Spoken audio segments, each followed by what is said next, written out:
चलो तो hello guys,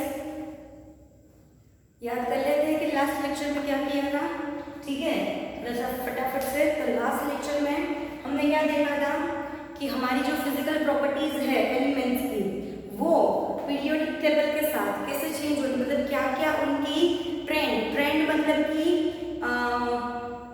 कुछ ऐसे ट्रेंड्स फॉलो होते, मतलब सपोज ये पीरियड का पहला एलिमेंट ये कर रहा है तो आगे के एलिमेंट्स उसको किस तरह से फॉलो करते हैं, या नीचे के एलिमेंट्स, नीचे आप ग्रुप में जाते जाओ तो एलिमेंट्स किस तरह से उस फिजिकल प्रॉपर्टी को फॉलो करते हैं, कम होती है या ज्यादा होती है, ये हम देख रहे थे।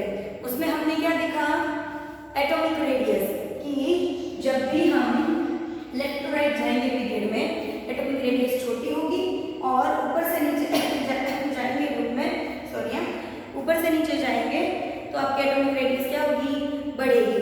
उसके रीजंस भी देखे थे। अभी दूसरा जो है हमारे पास वो आता है एटॉमिक रेडियस हो गया। अभी आपको पता है कि एलिमेंट्स की क्या क्वालिटी होती है कि जो एलिमेंट्स की outer most orbit completely filled नहीं होती है वो क्या करते हैं, either they lose electron or they gain electron to get fully filled orbital, यानी कि fully filled shell। वो क्या करते हैं, जो आपके एलिमेंट्स होते हैं कि जिनकी आउटर मोस्ट ऑर्बिट में इलेक्ट्रॉन्स जो है वो कंप्लीटली फिल्ड नहीं होते हैं, वो क्या करते हैं, या तो इलेक्ट्रॉन गंवा देते हैं या तो ले लेते हैं ताकि वो अपनी जो ऑर्बिट है उसको कंप्लीटली फिल कर पाए। ठीक है, तो ऐसा करके वो क्या बनाते हैं, ions, either anions either cations. तो वो जो रेडियस बनेगा उसको बोलेंगे आयनाइजेशन, सॉरी आयोनिक रेडियस। क्या बोलेंगे, अभी एटॉमिक रेडियस और आयोनिक रेडियस में क्या फर्क है। तो एटॉमिक मतलब कि आपका एटम जब स्टेबल होता है, स्टेबल मतलब कि ना ही वो प्लस उसके ऊपर साइन होता है ना ही माइनस, तब उसकी जो रेडियस होती है उसको हम क्या बोलते हैं, एटॉमिक रेडियस। आयोनिक रेडियस आप किसको बोलोगे, सपोज आपको पता है सोडियम के पास क्या होता है, यहाँ पे हो गया 4 इलेक्ट्रॉन नियोन के और 3s1 आउटर मोस्ट ऑर्बिट में एक इलेक्ट्रॉन उसके पास है, तो वो क्या करेगा, ये एक इलेक्ट्रॉन लूज करके क्या बना देगा, sodium plus. This is you know, okay, ये आपको पहले से पता है। तो ये जो उसको हम क्या बोलेंगे, प्लस है तो कैटायन। ठीक है, तो ये जो कैटायन बना तो इसकी जो रेडियस होगी वो आपके एक्चुअल आयन, आपके जो एलिमेंट की रेडियस है, सोडियम की रेडियस उससे डिफरेंट होगी। क्लोरीन की बात करो, क्लोरीन क्या करता है, क्योंकि उसके पास आउटर मोस्ट 7 इलेक्ट्रॉन्स होते हैं तो वो एक इलेक्ट्रॉन गेन करेगा और एक इलेक्ट्रॉन करके उसको कंप्लीट कर देगा, यानी कि ये क्या करता है, एक इलेक्ट्रॉन लेके माइनस बनाता है, इसको बोलेंगे एनायन। तो इसकी भी रेडियस इसकी रेडियस से डिफरेंट होगी। ठीक है, तो रेडियस क्या होती है वो हम देखते हैं। तो जिस तरह से हम हमारे एटॉमिक रेडियस को कैसे मेजर करते हैं कि दो एटम्स जो बाजू बाजू में अरेंज्ड है, सपोज गैसियस है जो नॉन मेटल Ca2 या O2, उसमें क्या करते हैं, दोनों के बीच का इंटरमोलिकुलर या इंटर एटॉमिक डिस्टेंस निकाल के उसको हाफ करते हो। इसमें हम वही करेंगे, हम क्या करेंगे कि दोनों जो एनायंस है कैटायंस हमारे जो कि क्रिस्टल में जुड़े हुए हैं, सॉरी NaCl का क्रिस्टल होगा, तो ये एनायन और कैटायन आपके जो है वो एक दूसरे से जुड़े हुए होंगे, तो इन दोनों के न्यूक्लियस के बीच का डिस्टेंस हम निकाल लेंगे। ठीक है, अभी ये होगा क्या इसमें, तो मैंने आपको ये बताया कि अगर सोडियम प्लस होता है कैटायन तो रेडियस चेंज हो जाएगी, अगर एनायन होता है तो भी रेडियस चेंज हो जाएगी, लेकिन चेंज होके होगी क्या, बढ़ेगी या कम होगी। तो क्या होगा कि सपोज हम आपके सोडियम की बात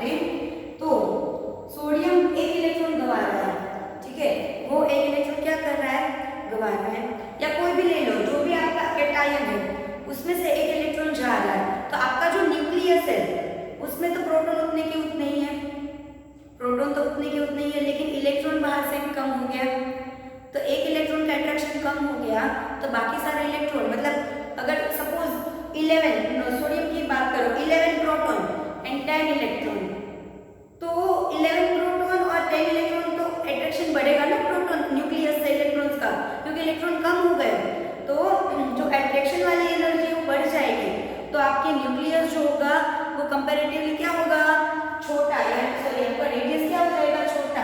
यानी कि रेडियस की बात करें तो कैटायन की क्या होती है, अगर हम लिखें कैटायन, कोई भी कैटायन, तो उसकी क्या होगी, कैटायन रेडियस, कैटायनिक रेडियस कैसी हो जाएगी, साइड में एटॉमिक रेडियस से छोटी,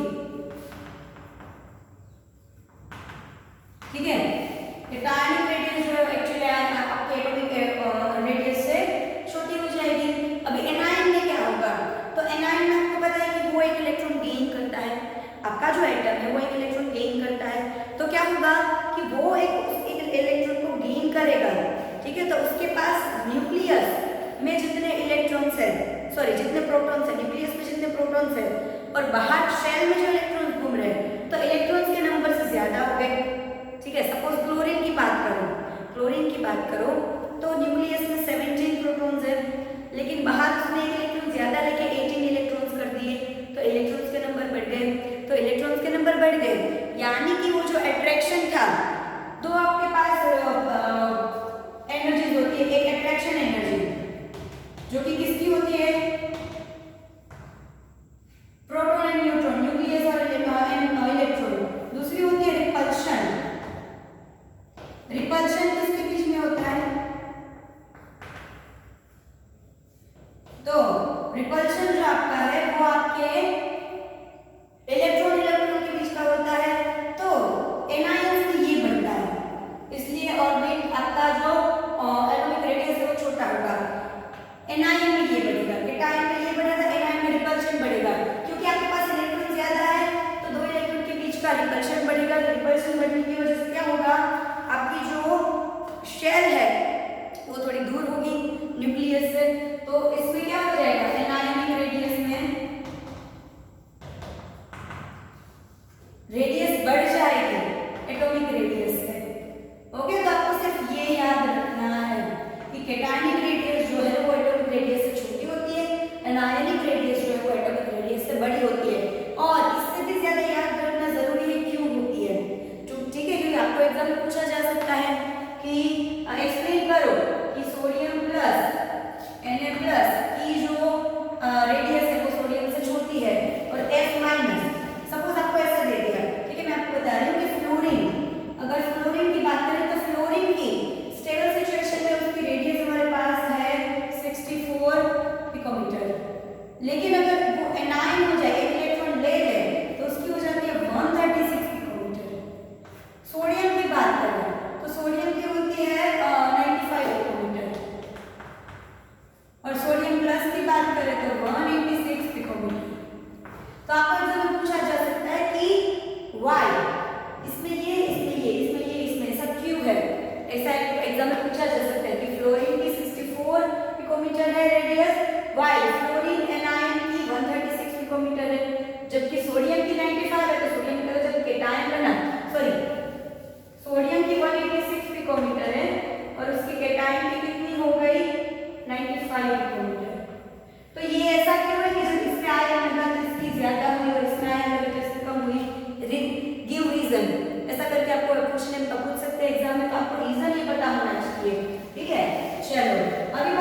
ओके, चलो आपको एक एग्जांपल दिया गया है कि आपको एग्जांपल नंबर 3.5 उसमें आपको पूछा है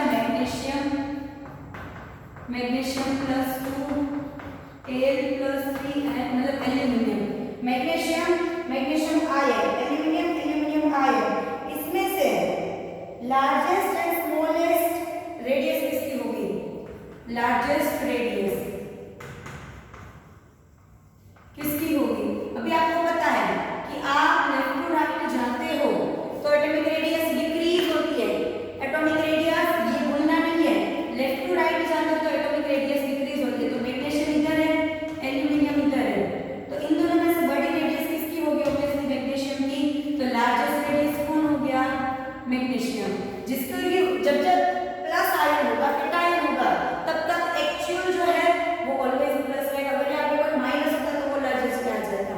अब स्मॉलेस्ट रेडियस,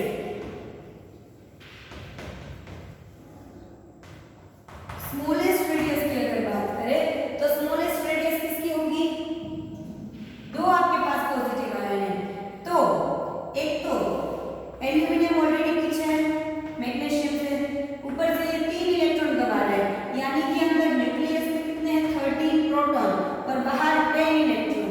तो ये जितना यहाँ पे ज्यादा पॉजिटिव चार्ज उतना क्या होगा? छोटी रेडियस। तो सबसे छोटी रेडियस किसकी हो जाएगी? एल्यूमिनियम कैटायन की, है ना? पता चल गया आपका कि आयनिक रेडियस जो कैसे निकालते हैं, ठीक है? तो अभी उसके बाद का टॉपिक देखते हैं। उसके बाद का जो हमारे पास टॉपिक है वो है आयोनाइजेशन एंथैल्पी, ठीक है? Ionisation enthalpy.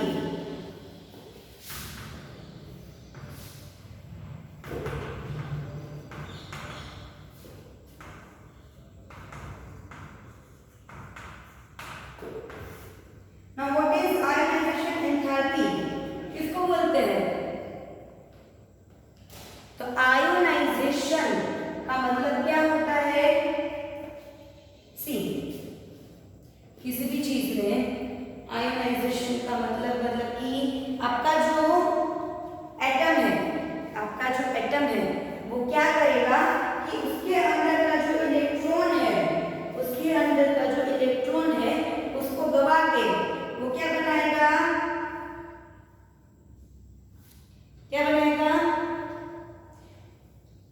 कैटायन, ठीक है? कैसे होता है देखो, ये आपका एटम हो गया, ठीक है? किस फॉर्म में है ये हमारा? सपोज गैसियस फॉर्म में है। ये एक इलेक्ट्रॉन गवा देगा, ठीक है? और प्लस हो जाएगा आपका इलेक्ट्रॉन। इसको हम बोलते हैं आयोनाइजेशन, ठीक है? तो इसमें क्या हो रहा है? आपका जो एटम है वो सिर्फ एक इलेक्ट्रॉन गवा रहा है, ठीक है? अब एंथैल्पी क्या है? तो आयोनाइजेशन एंथैल्पी मतलब कोई भी रिएक्शन या कुछ होने के लिए जो एनर्जी अगर आपको बाहर से एनर्जी देते हो या वो एनर्जी निकालता है, अपने में से एनर्जी रिएक्शन के बाद बाहर निकालता है, दोनों को हम एंथैल्पी पे कंसीडर करते हैं। लेकिन अगर एनर्जी दी जाती है, अगर एनर्जी रिएक्शन में दी जाती है तो आपकी एंथैल्पी पॉजिटिव होगी। याद रखना, अगर बाहर से एनर्जी दे रहे हो तो एंथैल्पी पॉजिटिव होगी। अगर कोई रिएक्शन हो रही है और वो अपने में से एनर्जी खुद बाहर निकाल रही है, रिएक्शन होने के बाद वो रिएक्शन खुद एनर्जी रिलीज कर रही है, एनर्जी अगर रिलीज होगी तो एंथैल्पी कैसी होगी? नेगेटिव, ठीक है? तो आयोनाइजेशन के लिए तो क्या होगा कि आपको इलेक्ट्रॉन को क्या करना पड़ रहा है? उसके शेल में से खींच के बाहर निकालना पड़ रहा है। तो अगर इलेक्ट्रॉन को शेल में से निकालना है तो आपको क्या करना पड़ेगा? एनर्जी देनी पड़ेगी। एनर्जी दोगे तो इलेक्ट्रॉन को निकाल पाओगे, क्योंकि वो तो बहुत ही अट्रैक्टेड है न्यूक्लियस से, तो उसको खींच के निकालने के लिए आपको एक प्रॉपर एनर्जी चाहिए, ठीक है? तो आयोनाइजेशन एनर्जी में आपके आयोनाइजेशन एंथैल्पी कैसी होगी? ऑलवेज कैसी होगी? पॉजिटिव। कैसी होगी? पॉजिटिव। और इसमें देखो हमारा एक इलेक्ट्रॉन बाहर निकल रहा है, इसलिए हम इसको कैसे बोलेंगे? फास्ट आयोनाइजेशन, ठीक है? फर्स्ट आयोनाइजेशन एंथैल्पी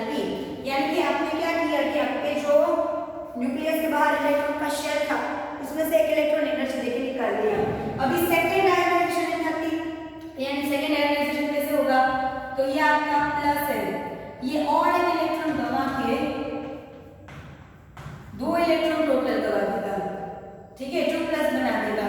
तो ये क्या हो गया, second ionization enthalpy.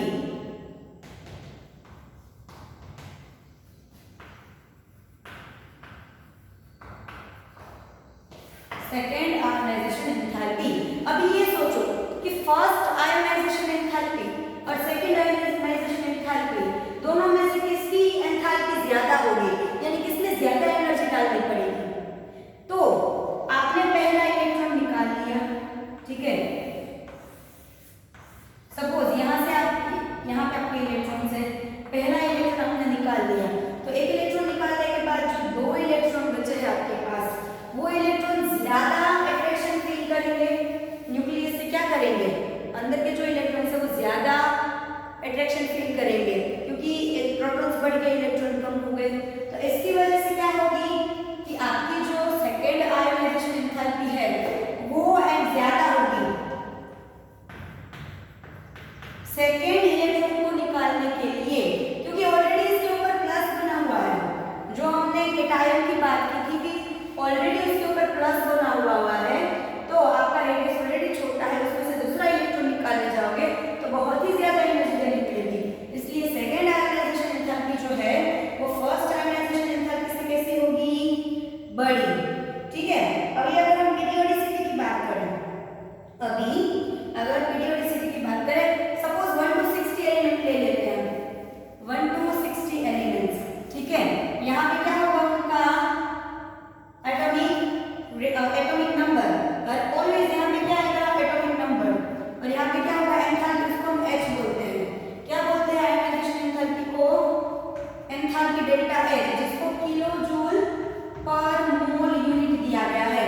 Delta H का यूनिट याद रखना है, क्या है, किलो जूल पर मोल, ठीक है। तो यहाँ सपोज आपका 1 हाइड्रोजन शुरू हुआ, हीलियम तक गया, ठीक है, यहाँ पे लिथियम तक आएगा हीलियम से, फिर लिथियम वाली जो हमारी सेकंड पीरियड है वो कहाँ पे खत्म होता है, नियोन पे। उसके बाद हम कहाँ पे आएंगे, सोडियम, सोडियम के बाद क्या आएगा यहाँ पे, आर्गन, आर्गन के बाद स्केनेडियम, स्केनेडियम वाला जो है वो कहाँ पे खत्म होगा अभी आपका, तो वो आपका खत्म होगा, सॉरी यहाँ पे कैनेडियम का आपका पोटेशियम, पोटेशियम कहाँ पे खत्म होगा, तो क्रिप्टन पे, ठीक है। क्रिप्टन से वापस आप नीचे आओगे, तो नीचे आओगे तो रुबिडियम, रुबिडियम से वापस ऊपर जाओगे तो ज़ेनन, और लास्ट में सीजियम, ज़ेनन और लास्ट में caesium, okay. Excuse me, sorry, चलो। तो ये हमें क्या दिख रहा है, आयोनाइजेशन एंथैल्पी हाइड्रोजन की कितनी है, कम है, ये हाइड्रोजन इस तरफ है, हीलियम इस तरफ है। तो पीरियड में जब आप लेफ्ट टू राइट गए तो आपकी आयोनाइजेशन एंथैल्पी इंक्रीज हुई, देखा, आयोनाइजेशन एंथैल्पी क्या हो रही है, इंक्रीज। फिर यहाँ पे आपका हीलियम है, ठीक है, यहाँ पे हीलियम है, सोडियम यहाँ पे है, वापस सोडियम के लिथियम यहाँ पे है, लिथियम के बहुत कम है एंथैल्पी, वापस जैसे जैसे जैसे आगे गए वापस एंथैल्पी लेफ्ट टू राइट कैसे हुई, बढ़ी। तो आपका हो क्या रहा है कि ये आपका फर्स्ट ग्रुप है, यहाँ के सबके जो हमारे ग्रुप के मेंबर्स है सबकी आयोनाइजेशन एंथैल्पी उनके पूरे पीरियड में सबसे कम है, और आपके जो नोबल गैसेस है उनकी आयोनाइजेशन एंथैल्पी सबसे ज्यादा है। अभी नोबल गैस की आयोनाइजेशन एंथैल्पी सबसे ज्यादा क्यों है वो हमें समझ में आता है, क्योंकि नोबल गैस जो है वो क्या होता है, आपका शेल फुल्ली फिल्ड होता है, फुल्ली फिल्ड शेल, मतलब कि बहुत ही स्टेबल, सबसे ज्यादा स्टेबल स्ट्रक्चर वो किसका होता है, नोबल गैस का। तो अगर सबसे ज्यादा स्टेबल है उसमें से किसी को निकालना है तो कितनी एनर्जी चाहिए होगी, जो सबसे ज्यादा स्टेबल है उसको अगर आपको हिलाना है तो कितनी, मतलब अगर आपको यहाँ सुमो रेसलर दे दिया है, आपको बोला है कि सुमो रेसलर को खींच के ना उसकी जगह से हिलाना है, और एक मेरे जैसे रख दी है लड़की और इसको बोला कि इसको खींच के उसकी जगह से हटाना है, तो मुझे हटाने के लिए ज्यादा एनर्जी चाहिए होगी, नहीं, हाँ, कंसीडर भी पतली, ठीक है। तो मुझे हटाने के लिए ज्यादा एनर्जी नहीं चाहिए होगी, लेकिन वो सुमो रेसलर को हटाना होगा तो कितनी एनर्जी चाहिए होगी, समझ रहे हो। तो नोबल गैसेस आपके कंप्लीटली फिल्ड होते हैं, बहुत ही स्टेबल, इसलिए उनमें से इलेक्ट्रॉन निकालने के लिए एनर्जी बहुत ज्यादा चाहिए, इसलिए उनकी एंथैल्पी सबसे हाई है। अभी हमारे जो इनको अल्कलाइन मेटल्स कहते हैं, कैसे अल्कली मेटल्स याद रखना। फर्स्ट ग्रुप जो हमारा है उसके सारे मेटल्स, ग्रुप के सारे मेटल्स को अल्कली मेटल्स। अल्कली मेटल्स जो है उनको सबसे कम एंथैल्पी क्यों चाहिए, उसके लिए हमारे पास रीजन है शील्डिंग इफेक्ट। क्या रीजन है, याद करो, शील्डिंग इफेक्ट। शील्डिंग इफेक्ट क्यों, सपोज सोडियम की बात करें तो सोडियम में क्या होगा, 10 तक फुल्ली हमारे इलेक्ट्रॉन नियॉन तक कंप्लीट, ठीक है, और सोडियम में बाहर सिर्फ एक इलेक्ट्रॉन है। तो आपके वो जो 10 इलेक्ट्रॉन्स है अंदर के कंप्लीटली फिल्ड, अंदर की जो हमारा सोडियम क्या होता है 3s1, तो ये 2s2 और 2p2, ये पूरा n=2 कंप्लीट शेल है। ये कंप्लीट शेल एक इलेक्ट्रॉन को शील्डिंग इफेक्ट हाईएस्ट देगा, समझ रहे हो। अगर आप 10 बच्चे यहाँ पे सर्कल करके है, ठीक है, मेरे आसपास 10 बच्चे सर्कल करके खड़े हैं, क्या मैडम मैडम ये समझाओ ये समझाओ ये समझाओ, अभी 10 के पीछे 11वां एक ही बच्चा खड़ा होगा, तो क्या उसको मैं जो पढ़ा रही हूँ बिल्कुल भी दिखेगा नहीं, मतलब कि उसके ऊपर मैं जो बोल रही हूँ या मैं जो करवा रही हूँ मेरी इफेक्ट उस बच्चे पे सबसे कम होगी, क्योंकि 10 बच्चे आ गए, ठीक है, तो वो एक बच्चा जो है वो जल्दी बोर हो जाएगा, जल्दी निकल जाएगा। तो यहाँ पे वही होगा कि सिर्फ एक ही इलेक्ट्रॉन है, यहाँ 10 इलेक्ट्रॉन है n=2 में, तो वो n=2 के जो आपके 10 इलेक्ट्रॉन है वो क्या करेगा, इसको बहुत ज्यादा स्क्रीनिंग इफेक्ट देगा, यानी ये इलेक्ट्रॉन यहाँ से अट्रैक्शन बहुत कम फील करेगा, तो बहुत अट्रैक्शन कम फील करेगा तो उसको निकालना इजी हो जाएगा। इसलिए इसकी आयनाइजेशन एंथैल्पी कैसी होगी, कम, किसके कंपैरिजन में, उसके आगे के पूरे पीरियड के कंपेयर में, ठीक है। लेकिन अब जैसे पीरियड में नीचे आ रहा है तो ये ऐसे डिक्रीज हो रहा है, यहाँ भी ऐसे होगा, मैंने इसे ऐसे दिखाया लेकिन ये भी एक्चुअली डिक्रीज होगा हीलियम से लेकर xenon तक। अभी ये ग्रुप में ऊपर से नीचे आपको डिक्रीज क्यों होता है, बहुत सिंपल रीजन है। पहला ग्रुप मतलब n=1, दूसरा ग्रुप मतलब n=2, तीसरा ग्रुप मतलब n=3, चौथा ग्रुप मतलब n=5, पांचवा ग्रुप मतलब n=6। तो जितना आप दूर जाते जाओगे इतना ये अट्रैक्शन कम होता जाएगा, तो इसीलिए यहाँ से इलेक्ट्रॉन को निकालना इजी हो जाएगा, ठीक है। 5 में से ये 4 हो गया, 4 में से इलेक्ट्रॉन निकालना 3 में से ज्यादा इजी होगा, 3 में से इलेक्ट्रॉन निकालना 2 से ज्यादा इजी होगा। इसीलिए जैसे जैसे आप ग्रुप में नीचे आते हो एंथैल्पी कम होती है, और जैसे जैसे पीरियड में आगे जाकर एंथैल्पी ज्यादा होती है। क्यों, क्योंकि सपोज अगर हम क्लोरीन की बात करें जो यहाँ से एक ही आगे है, नियोन से एक ही आगे है हमारा, सॉरी फ्लोरीन की बात करें जो नियोन से एक ही आगे है, तो उसमें क्या होगा कि आपका n=1 फील्ड है, n=2 में आपका 9 इलेक्ट्रॉन से यहाँ पे, अभी ये 9 इलेक्ट्रॉन से यहाँ पे है, तो यहाँ पे जो ये कंप्लीटली फील्ड आपकी शील्ड इफेक्ट होगी, कंप्लीटली फील्ड की शील्डिंग इफेक्ट वो एक इलेक्ट्रॉन पे नहीं होगी, 9 इलेक्ट्रॉन पे होगी, तो डिवाइड हो जाएगी सब में, है ना, शील्डिंग इफेक्ट डिवाइड हो जाएगी। इसीलिए जितना अगर हम इसी की चलो फ्लोरीन नहीं क्लोरीन लेते हैं सोडियम की लाइन में, अच्छा समझना बच्चों, देखो दोनों की मैं बात जो बना रही हूँ ये सोडियम का न्यूक्लियस हो गया, ठीक है, अंदर 11 प्रोटॉन्स, ठीक है, वो लिखने की जरूरत नहीं है, n=1, n=2 कंप्लीटली फील्ड है, n=2 कंप्लीटली फील्ड है, और n=3 में यहाँ पे 1 इलेक्ट्रॉन है, ठीक है। अगर क्लोरीन की बात करें n=1 फील्ड, n=2 फील्ड, और n=3 यहाँ पे दूसरे 7 इलेक्ट्रॉन्स हैं। अभी यहाँ पे ये एक इलेक्ट्रॉन है, तो इन सबकी शील्डिंग इफेक्ट सिर्फ एक के ऊपर होगी, तो शील्डिंग इफेक्ट ज्यादा होगी, तो ये एक आसानी से निकल जाएगा। यहाँ पे 7 इलेक्ट्रॉन्स है, तो 7 इलेक्ट्रॉन के लिए इन सबकी शील्डिंग इफेक्ट डिवाइड होगी, तो कंपैरेटिवली शील्डिंग इफेक्ट इसमें कम फील होगी, शील्डिंग इफेक्ट कम तो इन दोनों का अट्रैक्शन ज्यादा, शील्डिंग इफेक्ट ज्यादा तो अट्रैक्शन कम, शील्डिंग इफेक्ट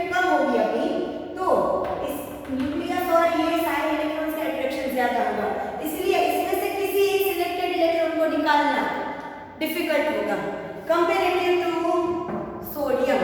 समझ रहे हो? इसलिए यहाँ से यहाँ जाते हो तो एंथैल्पी क्या होगी? बढ़ेगी। या सिंपल है, एटॉमिक रेडियस समझो। एटॉमिक रेडियस यहाँ से यहाँ जाते हो तो कैसी होती है? छोटी होती है। तो अगर एटॉमिक रेडियस बड़ी है तो इलेक्ट्रॉन जल्दी निकल जाएगा। एटॉमिक रेडियस छोटी है, अगर एटॉमिक रेडियस छोटी है तो अट्रैक्शन ज्यादा है तो इलेक्ट्रॉन निकलना डिफिकल्ट होगा।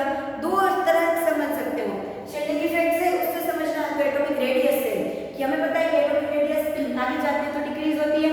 तो अगर डिक्रीज होती है तो जिसमें एटॉमिक रेडियस ज्यादा होगी उसमें से इलेक्ट्रॉन निकालना इजी रहेगा, जिसमें एटॉमिक रेडियस कम होगी उसमें से इलेक्ट्रॉन निकालना हार्ड हो जाएगा। ये इजीली समझ में आ जाएगा। ठीक है, तो ये दो रीजन है। इसीलिए आप क्या करते हो? पीरियड में आगे जाते हो तो एंथैल्पी बढ़ेगी, इंक्रीज, लेकिन ग्रुप में नीचे जाते हो तो रेडियस बढ़ती है। रेडियस बढ़ती है तो एंथैल्पी कम होगी, तो डेल्टा एच डिक्रीजेस। लेकिन हमें ये देखने को मिला कि आपका जो सेकेंड ग्रुप में उसमें यहाँ पे आया सपोज लिथियम और फिर आया beryllium, sorry boron, lithium beryllium और बोरोन। तो इसमें बोरोन की एंथैल्पी कम है, यहाँ पे क्या हो रही है? इंक्रीज हो रही है, इंक्रीज हो रही है ना। तो बोरोन की बेरिलियम से ज्यादा होनी चाहिए एंथैल्पी, लेकिन इसकी कम है बेरिलियम से। क्यों? एक ही रीजन है, ये दोनों सेकंड स्टेप में आते हैं। वो बेरिलियम मतलब क्या होता है? 2s2 sorry 1s2 2s2। Boron मतलब क्या होता है? 1s2 2s2 2p1। इसमें आउटर मोस्ट इलेक्ट्रॉन किसमें है? s ऑर्बिट में। इसमें आउटर मोस्ट इलेक्ट्रॉन किसमें है? p ऑर्बिट में। अभी याद करो सेकंड चैप्टर जब हमने शेप ऑफ ऑर्बिटल्स देखा था तब मैंने क्या कहा था कि s ऑर्बिटल होती है, ठीक है, उसकी अट्रैक्शन, उसका अट्रैक्शन न्यूक्लियस से सबसे ज्यादा होता है, उससे कम अट्रैक्शन p का होता है, उससे कम अट्रैक्शन d का होता है और उससे कम अट्रैक्शन f का होता है। तो इसका अट्रैक्शन जब सबसे ज्यादा है तो इसमें से इलेक्ट्रॉन निकालना हार्ड रहेगा। इसका अट्रैक्शन s के कंपेयर में कम है, p का अट्रैक्शन s के कंपेयर में कम है, इसलिए इलेक्ट्रॉन निकालना इजी हो जाएगा। इजी हो जाएगा तो एंथैल्पी डिक्रीज हो जाएगी, इसकी एंथैल्पी इंक्रीज हो जाएगी। इसलिए सिर्फ जहां-जहां पे यहाँ पे जहां-जहां पे पूरे लाइन में ये सेकंड ग्रुप, ये थर्ड में ही 13th ग्रुप हो जाएगा कि 13th ग्रुप हो रहा है। तो 13th ग्रुप की जो एंथैल्पी होगी वो सेकंड ग्रुप से कम होगी। उसका यही रीजन है क्योंकि p के अंदर जो इलेक्ट्रॉन जाता है उसकी एंथैल्पी s में जो जाता है उसकी एंथैल्पी से कम हो जाएगी। ठीक है, तो ये हो गया हमारा, क्या हो गया? Ionisation enthalpy. अभी उसी के जैसा दूसरा हमारे पास जो आता है वो है इलेक्ट्रॉन गेन। इसमें आयोनाइजेशन में क्या कर रहे हो? इलेक्ट्रॉन गंवा रहे हो। अभी इलेक्ट्रॉन गेन एंथैल्पी आएगा, लेकिन वो अभी देखेंगे नेक्स्ट चैप्टर में। जो भी कर रहा है कंपल्सरी 2 टाइम्स लिखना है, ठीक है, कंपल्सरी